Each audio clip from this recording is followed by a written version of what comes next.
This topic contains explanation of the type of entrepreneur, and this include their broad classification from chapter number 2 and entrepreneur, and from class 11 subject entrepreneurship. See types of entrepreneurs on the base. If we classify them broadly, then C. Denhoff had broadly classified entrepreneur into 4 types: innovative, imitative, Fabian, and drone. So these are 4 type of entrepreneurs that are classified broadly here. The first one, innovative entrepreneurs. So innovative entrepreneurs are those who introduce new product, new method of production technique, and discovers a new market or a new service to reorganize the enterprises. तो यानी innovative entrepreneur वो होते हैं जो नया product introduce करते हैं या कोई भी मेथड ऑफ प्रोडक्शन टेक्निक नई दी या कुछ भी नया देते हैं मार्केट को, तो उन सबको क्या बोला जाता है? Innovative entrepreneur. तो it is the innovative entrepreneur who build the modern capitalism. जो आज की मॉडर्न कैपिटलिज्म है वो किसकी बेसिस पे आई है? इनोवेटिव एंटरप्रेनरशिप के. So they are commonly found in developed countries. कहाँ पे मिलते हैं इनोवेटिव? वो डेवलप्ड कंट्रीज में मिलते हैं generally. And they are aggressive in nature who exhibit cleverness in putting attractive possibilities into practice. तो वो एग्रेसिव नेचर के होते हैं, यानी कुछ भी कर गुजरने का जज्बा होता है उनके अंदर, और अपनी चतुराई से वो कुछ ना कुछ जो अपनी संभावनाएं हैं उन्हें प्रैक्टिस में लेके आ जाते हैं. For example Walt Disney who started huge theme park such as Disneyland. ठीक है, वाल्ट डिज्नी ने क्या शुरू किया है? जो थीम पार्क्स हैं जिसमें डिज्नी लैंड बोला जाता है. अब देखिए सबसे ज़्यादा फेमस है वो पूरे वर्ल्ड के अंदर. तो इमिटेटिव एंटरप्रेनर्स दूसरे क्या होते हैं? इमिटेटिव एंटरप्रेनर्स होते हैं कि यूजुअली कॉपी और adopt suitable innovation made by innovative entrepreneurs.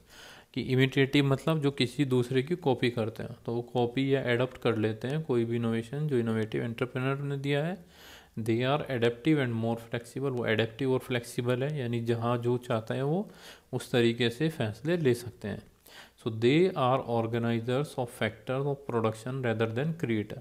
तो वे क्या करते हैं? प्रोडक्शन में ज़्यादा बिलीव करते हैं बजाय क्रिएटर, क्योंकि क्रिएट तो कर ही दिया किसी एंटरप्रेन्योर ने, बस उसकी कॉपी लेके उसको प्रोडक्शन में वो ले आते हैं. The imitative entrepreneurs are also revolutionary and important. ये रिवोल्यूशनरी और बहुत महत्वपूर्ण होते हैं. They contribute to the development of underdeveloped economies. और जो अंडर डेवलप इकोनॉमीज़ है उसमें इनका बहुत ही इंपॉर्टेंट रोल होता है. जैसे for example the local mobile companies using the same technology as big companies to manufacture their product. तो ये एग्जांपल दिया इमिटेटिव एंटरप्रेनर का कि लोकल मोबाइल कंपनीज हैं वही टेक्नोलॉजी यूज़ कर रही हैं जैसे बड़ी कंपनीज यूज़ करती है अपने प्रोडक्ट को बनाने में. And the third type of entrepreneur is Fabian entrepreneurs. कि such entrepreneurs are shy and lazy. ऐसे जो एंटरप्रेनर्स होते हैं वो शर्मीले और आलसी होते हैं. So they are very cautious, यानी बहुत ज़्यादा सावधानी बरतते हैं वो किसी भी काम को करने के लिए. And they do not venture और टेक रिस्क. ये जल्दी से वो रिस्क नहीं लेते हैं. And they are rigid and fundamental in their approach. कि क्या होते हैं? वो रिजिड होते हैं और उनकी जो अप्रोच होती है वो फंडामेंटल होती है.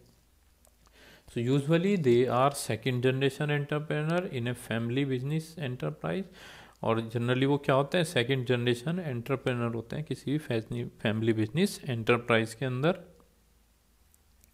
And they follow the foot step of their predecessors. वो सिर्फ जो उनके पूर्वज थे उन्हीं के जो फुट स्टेप फॉलो करते हैं जिसने उन्हें बिजनेस दिया है. They imitate only when they are sure that failure to do so would result in a loss of the relative position in the enterprise. ठीक है, कि वो क्या करते हैं कि तभी इमिटेट करने की कोशिश करते हैं वो कि जब उन्हें लगता है कि कहीं फेलियर होने से उनकी पोजीशन पे खतरा तो नहीं आ जाएगा, तभी वो अगला कदम उठाते हैं. And the fourth one is drone entrepreneurs. कि ड्रोन एंटरप्रेनर्स क्या करते हैं कि रिफ्यूज़ टू कॉपी और use opportunity that come their way. यानी वो किसी को कॉपी नहीं करते हैं और अपॉर्चुनिटी को क्या करते हैं? मना कर देते हैं जो उनके तरफ आती है. तो they are conventional in their approach. उनकी जो अप्रोच है वो कन्वेंशनल है, यानी बंधी हुई रहती है, लिमिटेड है. And they are not ready to make changes in their existing production method even if they suffer losses. और वो जल्दी से बदलाव नहीं करेंगे, उनका जितना भी प्रोडक्शन मेथड है भले ही उन्हें नुकसान हो रहा है लेकिन उसमें कोई भी चेंजेस नहीं करेंगे। और दे रेजिस्ट चेंजेस, यानी जो भी बदलाव है उसे हमेशा रजिस्ट करता है drone entrepreneur. And they may be termed as laggards, और उनको लगार्ड्स भी बोला जाता है, यानी अड़ियल रवैये के होते हैं बहुत।